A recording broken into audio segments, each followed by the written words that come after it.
చిరుపుర గ్రామం అవధాన రామకోటయ్య గారి గృహం, వారి మనవాళ్ళు తత్రాపి ముని మనవడి ఉపనయనం. రామకోటయ్య గారు చాలా ప్రసిద్ధి చెందిన వ్యక్తి, ఆ రోజుల్లో చెప్పుకునేవాళ్ళు. ఈ పక్కన మధ్యలో అప్పల కోటయ్య గారు, ఇక్కడ రామకోటయ్య గారు, వీళ్ళందరి గురించి మేము విన్నవాళ్ళమే. ఆ కాలంలో నేను రుజూరు ప్రాంతంలో తిరిగిన వాడిని ఒకప్పుడు, ఖమ్మం దాకా నేను వెళ్ళాను, వాటిని కూడా చూశాను, గుర్తు రావట్లేదు. కానీ తర్వాత అవధాన ప్రసాద్ మాకు బాగా స్నేహం ఉన్నది అతనితో, మా సమకాలీకుడు. నాకంటే ఎలా చెందేమో తెలియదు కానీ చాలా వైదిక కుటుంబంలో వేదాభిమానమైన కుటుంబం, చాలా భక్తి శ్రద్ధలో కర్మశ్రద్ధ గలవాళ్ళు. చక్కగా సకాలంలో పిల్లవాడికి ఉపనయన సంస్కారం చేసి 4 రోజులు మంచి బ్రహ్మాన్ని ఎన్నుకొని సంవిధానంగా చక్కగా చేశారు. ఇవాళ నిన్న అందరికీ చాలా పనులుంటాయి. 3వ రోజు మొన్న 29, 28 ముహూర్తాలు బాగా ఎక్కువ జరిగాయి. ఉపనయనాలు విద్వాంసులు రావడానికి ఇబ్బంది పడతారు అని వారికి అందరికీ సానుకూలంగా ఉన్నటువంటి సమయం ఇవాళైతే బాగుంటుందని ఆయన వాళ్ళు ఏర్పాటు చేసుకున్నారు. తత్రాపి లౌకికమైనటువంటి బంధుమిత్రులు కూడా ఆదివారం అయితే రావడానికి అవకాశం ఉంటుంది. ఆఖరి రోజు చక్కగా సమారాధన జరుగుతుంది. విద్వాంసం చేస్తే కర్మ సమాప్తిలో బాగుంటుందని అన్నీ ఆలోచించి ఈ మేధాజన కార్యక్రమం నాడు ఈ వేదస్వస్తి ఏర్పాటు చేశారు. దానికి తగ్గట్టుగానే వైదికులు లౌకికులు ఉన్నటువంటి బంధుమిత్రుల గణమంతా వచ్చారు. ఆదరాభిమానంతో అందరూ వేదం విందామనే వచ్చారు. ఇవాళ చాలా సంతోషం. కాసేపు వేద పఠనము, దాని గురించి ఉపనయనం గురించి 2 మాటలు చెప్పుకొని కార్యక్రమం నిర్మించుకున్నాం. శ్రీ మహాగణాధిపతయే నమో నమః. శ్రీ గురుభ్యో నమః. హరి. అయ్యా, ఇప్పుడు మనకు వేద భాగంలో సంహిత భాగం, క్రమ భాగం, బ్రాహ్మణ భాగం స్వస్తి చెప్పుకోవడం జరిగింది. కాసేపు ఉపనయన ప్రాశస్త్యం గురించి మాట్లాడుకొని తర్వాత స్వస్తి. ఇవి మంచి విషయములు, అందరికీ అర్థమయ్యే రీతిలోనే చెప్తాను. కాస్త సావకాశంగా వినండి. అందరికీ ఉపయోగించేది కేవలం ఫోటో కోసమే కాదు. యో దేవ సవితాస్మాకం యో బ్రహ్మాభియోచరాః ప్రేరయేత్యస్య భక్తస్తద్వరేణ్యం ఉపాస్మహే. గురు బ్రహ్మా గురు విష్ణు గురుదేవో మహేశ్వరః గురు సాక్షాత్ పరబ్రహ్మ తస్మై శ్రీ గురవే నమః. గాయత్రీ పరబ్రహ్మస్వరూపిణ్యే నమః. ఉపనయనం విద్యార్థ్యస్య శృతికస్య సంస్కారः అని ఆపస్తంభ మహర్షి ఉపనయనం వ్యాఖ్యాస్యామః గర్భాష్టమం బ్రాహ్మణం ఉపనయీత అధ్యాపయీత అని ప్రారంభించి మనమంతా ఆపస్తంభ సూత్రీయులం. ఆపస్తంభ మహర్షి మనకి చెప్తే అవి చేసుకోవాలి. మన కర్మలన్నీ కూడా ఏదైనా కొన్ని ఆయన చెప్పనివి అనుక్తం అన్యతోగ్రాహ్యమని, ఒకవేళ కొన్ని చెప్పనటువంటి విషయం ఏమంటే ఇతర శాఖల్లో కానీ ఇతర మహర్షులు ఇతర సూత్రంలో చెప్పిన కానీ తీసుకోవాలి. అవి ఏవి తీసుకోవాలో కూడా మరి వాళ్ళే నిర్ణయించారు. ఆపస్తంభుడు చెప్పనటువంటి విషయములు ఏమన్నా ఉంటే బోధాయన మహర్షి చెప్పినవి స్వీకరించమన్నారు యజుర్వేదులందరినీ కూడా. ఎందుకంటే ఆపస్తంభుల కంటే కూడా పూర్వులు వారు బోధాయనులు. అందుకోసమే ఆపస్తంభుల వారు వారికి చాలా చోట్ల ఎంతో పెద్ద పీట వేశారు. ఏమో ఆచార్యాః వదంతి అని ఆయన వ్యాఖ్యానంలో ఈ కర్మని ఒక కర్మ ప్రాశస్త్యాన్ని కర్మల గురించి మాట్లాడుతూ ఏమో ఆచార్యాః వదంతి అంటే బోధాయనుని ఆచార్య స్థానం ఇచ్చారన్నమాట ఆపస్తంభ మహర్షి అంతటి వారు కూడా. అందుకోసం బోధాయనుడు చాలా గొప్పవాడు వీళ్ళందరికంటే కూడా, ఇంకా పూర్వం. ఎవరి శాఖలో వారు అందరూ మహర్షులు గొప్పవారు. ఎందుకంటే మహర్షులు కాకపోతే మనం గొప్పవారు ఎందుకంటా ఉంటాం. ఆ ఒక శాఖ ప్రవర్తకులు అంటే వారు ఎంతో గొప్పవారు అయ్యుంటే సర్వశాస్త్రములు తెలిసి సర్వధర్మములు తెలుసుకున్నవారు కాబట్టి మహర్షులు వాళ్ళు. అంటే మంత్రద్రష్టారః మహర్షయః. మహర్షులు ఎందుకన్నా ఉంటే వాళ్ళు మంత్రద్రష్టాలు అన్నారు. వాళ్ళు మంత్రాలన్నీ కూడా దర్శించి వాళ్ళు ఈ మంత్రముల వల్ల ఈ ప్రయోజనము కలుగుతుంది అని మనకు కల్పము తయారు చేశారు. స్మార్త శ్రోత కర్మలన్నీ కూడాను ఆయా మహర్షులు ఆయా సూత్రీకుల్ని మనకి ఈ కర్మల ద్వారా ఈ శ్రేయస్సు, ఈ మంత్రములు, ఈ కల్పకారులు అంటారు వారిని. అంటే ఒక కల్పాన్ని తయారు చేసేటువంటి వారు అన్నమాట. కాబట్టి ఆదిగా ఈ రకంగా మన కల్పములు, మన కర్మలన్నీ చేసుకున్నాం. కర్మలు ఇంకా అనేక కర్మలు మనం చేసుకుంటున్నామంటే వారి యొక్క అనుగ్రహమే, మనకి ఆ మహర్షుల యొక్క అనుగ్రహమే. అందుకనే మనకి ఋషి ప్రోక్తమైన దాన్నే మనం ఆచరిస్తాం. అందుకనే మనకు ఋషులే ప్రాధాన్యం. మనకి చతుస్సాగర పర్యంతం అని చెప్పామంటే మనం ఏ ఋషి గోత్రంలో ఉత్పన్నమయ్యామో ఆ గోత్రం దగ్గర నుంచి మన ఆ ఋషి దగ్గర నుంచి ఈనాటి వరకు వస్తున్నామని అర్థం అన్నమాట.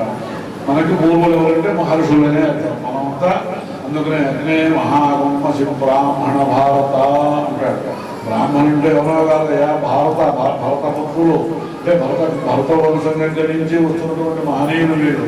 అంటే ఋషుప్రోత్సవం ఎప్పుడైతే ప్రారంభమైందో ఈ సృష్టి అప్పటి నుంచి అవిచ్ఛిన్నంగా వస్తున్నటువంటి సంతతి మనది బ్రాహ్మణ సంతతి. కానీ ఋషుప్రోత్సవమే అంత గొప్పది. అందుకోసమే ఆపస్తంభుల వారు ఇట్లాంటి మహర్షులు, మన కాత్యాయనులు, అశ్వాయనులు, బోధాయనులు, ఇదంతా మహర్షులు అంటే కల్పకారులు అన్నమాట.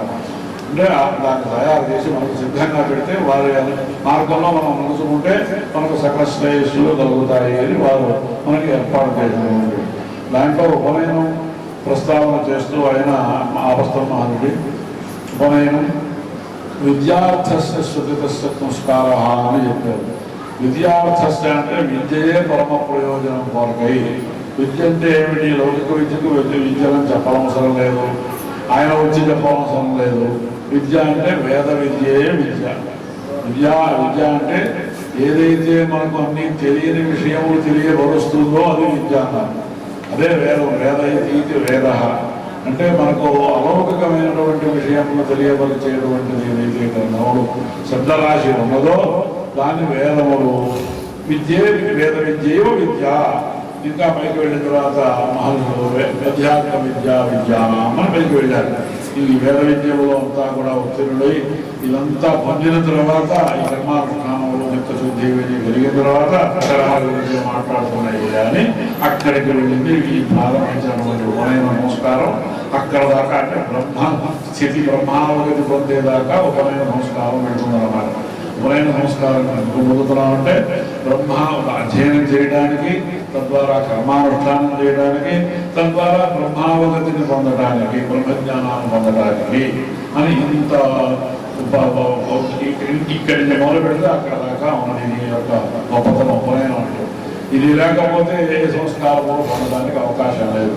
అందుకోసే విద్యార్థస్య శృతిత వేదబోధితమైనటువంటి వేద విహితమైనటువంటి సంస్కారం అది ప్రారంభించి అష్టవర్షం బ్రాహ్మణం ఉపనీత అని ఉపనయనం దేనికంటే విద్యార్థస్య అని చెప్పారు కాబట్టి అధ్యాపనీత అతను వేదాధ్యయనం చేయించాలయ్యా.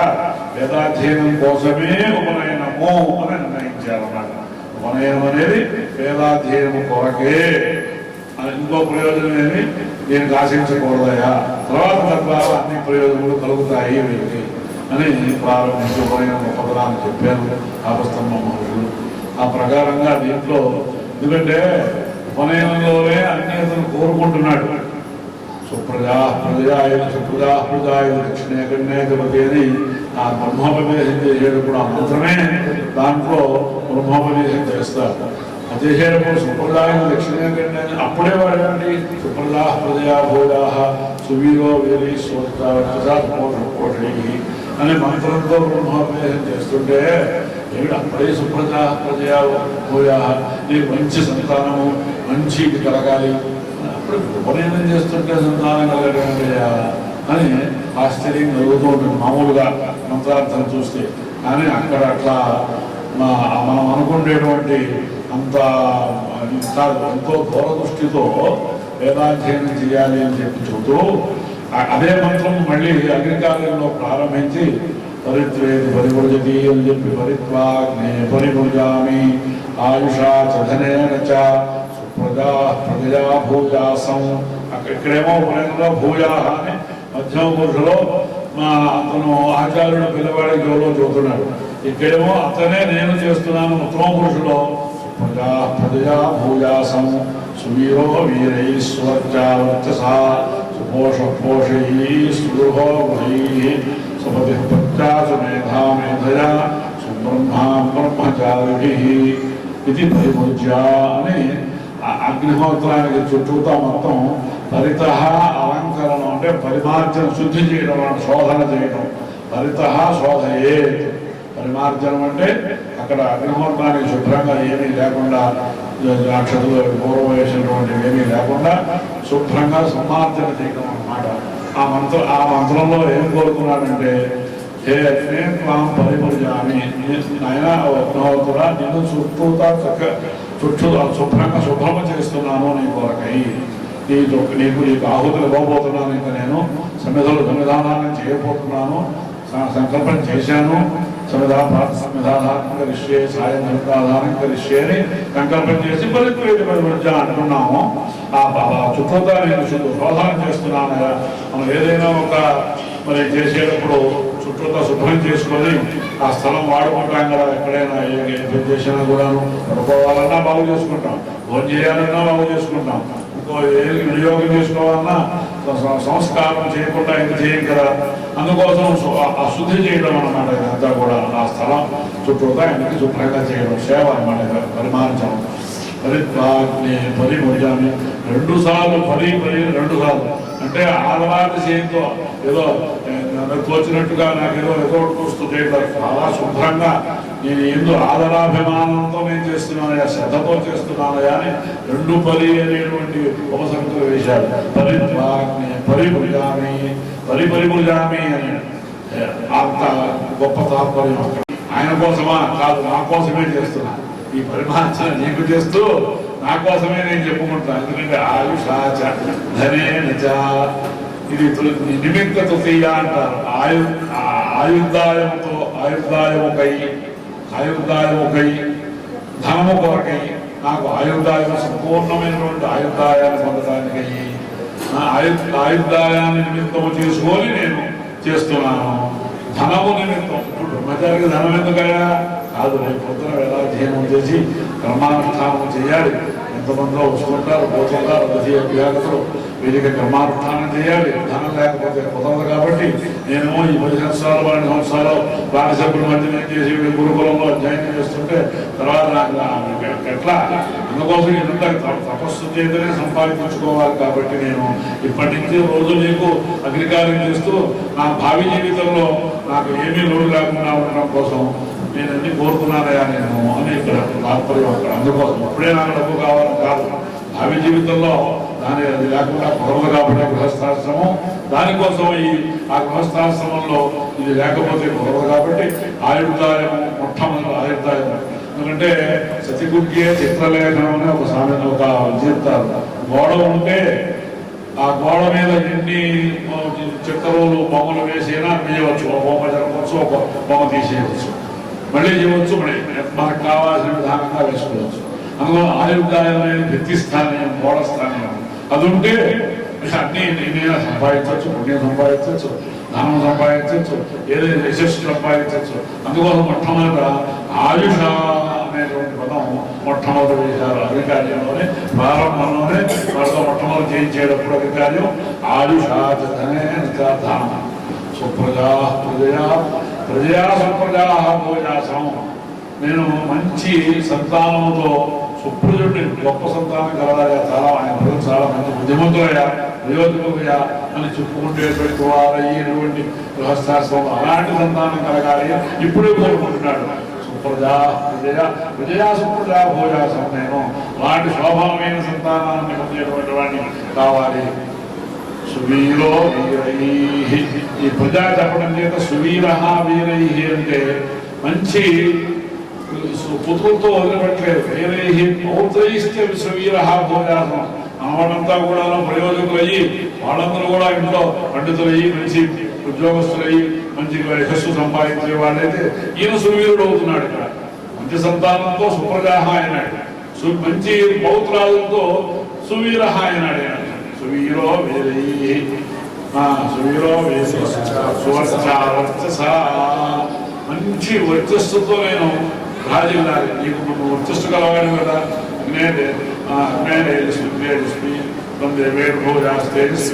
అట్లాగే ముత్యస్పీభూజాసం బ్రహ్మవృత్తిశీభూజాసం ఇవన్నీ ఆయనకు ఉన్నటువంటి ఏ మహత్తైనటువంటి విలువైనటువంటి ఉన్నాయో అవన్నీ ఇతను కోరుకున్నాడు. దగ్గర ఉంటే కదా ఇవ్వడానికి ఏదో లేదురైనా భూనాయకంబా ధననాయకంబా భజనకంబా అని భూనాయకుడు అయితే బాగా భూస్వామి దగ్గర అయితే భూమి కోరితే భూమి ఇస్తాడు. ఆయన దగ్గర లేకపోతే మనకేమిస్తాడు. అలాగే ధనవంతుడి దగ్గరికి వెళ్తే ధనం కోరితే ఇస్తాడు. పేదవాళ్ళ దగ్గర నాకు డబ్బు కావాలని ఇస్తాడు. ఊళ్ళో బాగా వస్తా ఉంటే అవసరం వస్తే అయ్యా నాకు అట్లా ఒక అక్కర వచ్చిన మొదలుగా అసలు డబ్బులు తీసుకొస్తాను. ఏమి లేని వాళ్ళ దగ్గర ఏమిస్తాడు. అన్నీ ఉన్నవాడు కాబట్టి నాకు అన్నీ కోరుకున్నాడు. అన్నీ వలస పెట్టి అన్నీ ఒక్కొక్కటి ఒకటి ధనం అన్నాడు, సంతానం అన్నాడు, మనవాళ్ళు అంటున్నాడు, అంటున్నాడు, ఒకటి వదిలిపెట్టట్లా. సుపోష పోషై సుపోష నువ్వు అందరినీ పోషించేటువంటి వాడు కాబట్టి నీ యొక్క అనుగ్రహంతో నేను కూడా 10 మందిని ఎవరు వచ్చినా సరే ఎంతమంది ఉన్నా సరే పోషించేటువంటి శక్తి గలవాడిని సుపోష వాడిని పోషయి సుపోషో భోజాసం. అలాగే మంచి పుష్టి, ధన పుష్టి, ధాన్య పుష్టి ఇవన్నీ కూడాను నాకు సమృద్ధిగా ఉండాలి అనేటువంటి తాత్పర్యంలో కోరుకున్నాడు. సుపోష పోషయి స్వపతి పత్యా సుగృహో గుహై నీకు సుగృహ నీకు చాలా మంచి గృహము గలవాడివి నీకు పేరు. అగ్నే గృహపతే సుగృహపతి రహంభయా గృహపతి నా భోజాసమని పొద్దుకు అగ్నిహోత్ర ఉపస్థాన మంత్రులు అగ్నిహోత్రుని యజ్ఞం చేసిన వాడు రోజు అగ్నిహోత్రం కాకనే ప్రార్థిస్తుంటారు. బ్రహ్మచారి ఏమో ఎత్తే చెబుతూ ఉంటాడు. మరి గృహస్థేమో మామూలు స్మార్తాగ్నేమో బ్రహ్మాన్ని ప్రార్థిస్తాడు. శ్రోత అగ్ని వాళ్ళేమో అగ్నే గృహపతి సుగృహపతి రహంభయా అని ఈ మంత్రం ఉంటే ఉపస్థానం చదువుతుంటారు. వాడు ఏమిటంటే ఆ మంత్రంలో ఏ అగ్నే గృహపతే నువ్వు చాలా గృహస్వామివి, గృహపాలకుడివి, గృహంలో అందరినీ రక్షించేటువంటి వాడివయ్యా నువ్వు అలాంటి మహానుభావుడు. అందుకోసం నీ అనుగ్రహం చేత నేను సుగృహపతి మంచి శోభమైన గృహములతో ఒక గృహం కాదు అనేక గృహములతో విరాజిల్లాలని కూడా అని కోరుకుంటున్నాడు ఎప్పుడే. అలాగా ఇక్కడ సుగృహో గృహై గృహై సుగృహ భూయాసం మహం సుపతి పత్యా. ఇంకేమిటంటే సుపతి పత్యా పత్యా సుపతి భూయాసం. పత్యా అంటే ఆచార్యేణ అని వ్యాఖ్యానం చేశారు కదా. అంటే మంచి శిక్షకుడు కావాలి. ఆచార్యుడు మంచి వేదం చెప్పేటువంటి గురువుల దగ్గరికి పంపించాలన్నమాట. అలా మంచి ఆచార్యం గలవాడు. ఇప్పుడు మామూలుగా పంపిస్తున్నాం పాఠశాలకి, ఆచారాలు ఉండలేదు. ఆ చెట్లు తింటున్నారు, ఆ పార్టీ చెప్తున్నాడు అని చెప్తూ తాగుతుంటారు. మరి చేయగలుగుతుంటారో లేదు ఆగలుగుతుంది. ఏ వెండి తలకిందలుగా వేదం చదువుకున్నా వాటిని పవిత్రం చేయవు. ఆ వేదమ మంత్రములు ఏమీ ప్రయోజనం లేదు అని శాస్త్రములు చెబుతున్నాయి. ఆచారం ప్రథమో ధర్మ అని వ్యాసుల వారు చెప్పారు. మొట్టమొదటి బ్రాహ్మణుడికి ఆచారం అనేది అనూచారంగా మన పెద్దలు వచ్చినప్పుడు చేస్తున్నటువంటి ఏ కర్మలయంలో ఉన్న ఆచారము, అలాగే మనం ప్రవర్తించవలసిన ఆచారములు ఇవన్నీ వేదముల శాస్త్రం చెప్పుకుంటాయి, మన పెద్దలు చెబుతారు. కాబట్టి అవన్నీ కూడాను మనం చూసుకుంటూనే వ్యవహరించాలి తప్ప పాఠశాలకు వెళ్ళాం కదా మన ఇంట్లో ఆచారాలు వదిలిపెట్టేసేసి అంటూ చెట్లు పూసుకుంటుంటే అది ఆచారంగా వేదములు పనిచేయకుండా. అందుకోసం మంచి సురక్షితుడైనటువంటి మన బాగా తీర్చిదిద్దేటువంటి ఆచార్యుడు గురువు కావాలి. అలాంటి ఆచారుడి చేత నేను పత్యా సోదరభోజాసం మంచి నేను బాగా సుశిక్షితుడై బయటికి రావాలి. వేద పాఠశాలలో చదువుకోవడానికి పెడితే మంచి బాగా చదువుకున్నాడయ్యా, మంచి ఆచారం గురువు గారికి అనుకూలంగా ఉండి ఆయన చెప్పినట్టు విని చక్కగా చదువుకొని బయటకు వచ్చాడయ్యా అనేటువంటి ఏదో కాండిడేట్ సర్టిఫికేట్ అంటారే అలాంటి మంచి సర్టిఫికేట్ తెలుసుకొని బయటికి రావాలి. కానీ లేదంటే గురువు గారు అన్నారంటే ఇంకా వీడికి ఏం ఉపయోగం లేదు జీవితాంతం. అలాగా అలాంటి వాణి కూడా కావాలి. ఇది చాలా ముఖ్యం. బ్రహ్మచర్యాశ్రమంలో ఈ విషయం చాలా ముఖ్యం. అందుకు సుమేధా మేధయా మంచి మేధయా సుమేధా భోజాసం. నేను సుమేధా ఏకసంధాగ్రహయోగిన ఒక్కసారి చెప్తే వచ్చేస్తుంది. గురువుగారిని శ్రమ పెట్టడం అంటే గురుగారు ఒకసారి అని చెప్పేశారంటే రెండో సంత ఆయన చెప్పేస్తున్నాడు అనేటువంటి సుమేధా భోజాసం. మంచి మేధ అంటే ధారణాశక్తి అనమాట. విన్నది విన్నట్టుగా మళ్ళీ ఒక చెప్పడమే ధారణ అన్నమాట.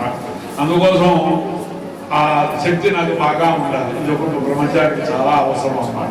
బ్రహ్మచర్యాశ్రమంలో విద్యా సంపాదించే సమయంలో ఈ మేధస్సు అనేటువంటిది బుద్ధి అన్ని విషయముల మీదకి వెళ్లకుండా చాలా హృదయకారంగా ఆ విషయాన్ని ఆ విద్యని గ్రహించడం అనేది విద్యార్థులకు చాలా అవసరం కాబట్టి అలాంటి మేధస్సునే నాకు కలగాలని అనుగ్రహంతో అని ఈ రకంగా సుమేధా మేధయా సుబ్రహ్మ బ్రహ్మచారి సుబ్రహ్మ శోభన బ్రహ్మ వేద సుబ్రహ్మ సుబ్రహ్మ అంటే వేదం కంటే ఇంకో శోభనమైనటువంటిది ఇంకోటి లేదనమాట. అందుకోసం దాన్ని సుబ్రహ్మ అని పేరు పెట్టేది. బ్రహ్మ అంటేనే వేదము, బ్రహ్మ అంటే వేదము, బ్రహ్మ అంటే ప్రజాపతి, బ్రహ్మ అంటే సృష్టికర్త, ఇవన్నీ ఉన్నా బ్రహ్మ అంటే వేదము అన్నమాట. అంటే సుబ్రహ్మ శోభనమైనటువంటిది ఏదంటే వేదం కంటే మంగళవాక్యములు ఉన్నాయి. అంతకంటే మంగళకరమైన ఏమీ లేదు కాబట్టి సుబ్రహ్మ శోభన వేద అంటే బ్రహ్మచారి సుబ్రహ్మ భూయాసము అన్నారు. బ్రహ్మచారి అంటే సహాధ్యాయి అంటే ఏకస్తపో నిరధ్యాయి అన్నారు. కానీ ఒక్కటి కూర్చొని చదువుకుంటే వాడి ఇంట్లో ఏమీ ఎంతవరకు దాని యొక్క సామర్థ్యాన్ని సంపాదించాడో ఆ పోటీ తెలియదు అనమాట. పక్కన ఇంకో విద్యార్థి ఉంటే ఇంకో విద్యార్థులతో పాటు వాళ్ళకి నాకంటే ముక్కలు వచ్చేస్తుంది, నాకంటే ఎక్కువ మార్కులు వచ్చాయి, నాకంటే బాగా చదువుతున్నారు వాళ్ళు, నేను ఇంకా బాగా చదవాలి అనేటువంటి మీకు ఇంట్లో వీళ్ళు అది ఉత్పాదన కావాలంటే రెండో వాడు ఉండాలి. ఎంతమంది నా ఉండొచ్చు, రెండో వాడు కనీసం ఒక్కడున్నారు. అందుకనే ఏకస్తపోధ్యాయం ఇక్కడ సామెత ఊరికే పోలేదు. అందుకోసం సహాధ్యాయులతో నేను చక్కగా కలిసిమెలిసి ఉండి వాళ్ళతో ఉన్నటువంటి నైపుణ్యాన్ని నేను కూడా గ్రహించి నా నైపుణ్యాన్ని నేను చూపించేటువంటి వాడిగా సుబ్రహ్మ ఎక్కడ చూపించాలంటే వేదంలో చూపించాలి. నేను వాళ్ళకంటే నేను బాగా మనసు చెప్పేది వాడిని కావాలి, మంచి మా పాఠవంగ వాడిని కావాలి, అంత చుట్టుగా చెప్పుకోవాలి. సుబ్రహ్మ బ్రహ్మచారి అంటే సమానాత్తమ శ్లోకం వస్తువునే అందరికంటే కూడా ఉన్నటువంటి 10 మంది విద్యార్థులు అంటే ఈ 10 మంది విద్యార్థులు ఫలానా వారి పిల్లవాడయ్యా, రామహామ గారు రామకోటయ్య గారు గురుకున్నాడయ్యా, చాలా బాగా చదువుతున్నాడయ్యా అనేటువంటి అలాంటి స్థితి పేరు పొందాలయ్యా అని ఈ రకంగా బ్రహ్మచర్యాశ్రమంలో మొట్టమొదటి అధికారం అనేటువంటి ప్రారంభించగానే దానిలోనే ఇంత పోలే చేశాడు. ఇక మిగిలినవి ఏమున్నాయి? అన్ని కోరికలు తన గృహస్థాశ్రమం పొందిన తర్వాత కావాల్సినటువంటివి కోరాడు. ఈ బ్రహ్మచర్యాశ్రమంలో కావాల్సినవన్నీ కోరాడు. అందుకోసమే అన్ని ఇచ్చేటువంటి వాడు అభిభట్టాలు కూడా కాబట్టి అన్ని అఖిల దేవోద్విజాతి కోసం బ్రాహ్మణులకు అగ్నిహోత్రుడే దేవుడు తప్ప ఇంకా ఇంకే దేవుడితో పనిలేదు. అది సంధ్యావనం అగ్నికార్యం బ్రహ్మచారికి, అలాగే గృహస్థు సంధ్యావనం అగ్నిహోత్రం. ఈ రెండు కనుక ఉంటే అందుకనే శ్రీనిచ్చే కృతాశనాన్ని అన్ని ఐశ్వర్యములు అగ్నిహోత్రుడే ఇస్తాడు అని చెప్పబడింది. కాబట్టి ఈ ఉపనయన సంస్కారంలో ఆ అగ్నిహోత్రుడు ఈ పిల్లవాడి చేత చక్కగా ఆరాధింపబడి ఇక్కడి నుంచి విడిచిపెట్టకుండా కూడా రోజు అగ్నికార్యం సంధ్యావందనం గాయత్రి ఎక్కువసేపు చేస్తూ ఆ గాయత్రి అమ్మవారి యొక్క అనుగ్రహము అగ్నిహోత్రుడి యొక్క అగ్నికి గాయత్రికి అభేదమే. అంటే ఎందుకు అభేదం అంటే గాయత్రిను అగ్నిహోత్రుడు ఆ పరమాత్మ యొక్క ముఖంలోనే చూసుకున్న ఉత్పత్తి ఇద్దరు కూడా. అందుకోసం వారిద్దరికి సహజాత్యం ఉంది. అందుకోసం వారిద్దరికి అభేదం అని చెప్పింది చాలా చోట్ల వేదంలో. అందుకోసం అగ్నిర్ముఖం అనుకునే అగ్నిముఖం బ్రహ్మాశిర విష్ణుడు అగ్నిర్ముఖము అంటున్నాం. ఆ ముఖంలో నుంచే గాయత్రి ఉత్పత్తి అన్నమాట, గాయత్రి ఛందస్సు. కాబట్టి ఆ గాయత్రికి అభిన్నమైనటువంటి అగ్నిహోత్ర దేవుడు ఈ పిల్లవాడికి మీ కుటుంబానికి సకల శ్రేయస్సులు ఇచ్చి మంచి మేధా సంపత్తి వేదాధ్యయనం చేసేటువంటి వాడు కూడా అవ్వాలి అని చెప్పి నేను భావంగా ఆశీర్వాదం చేస్తున్నాను. ఆ పరమేశ్వరు అనుగ్రహించాలి. సృష్టి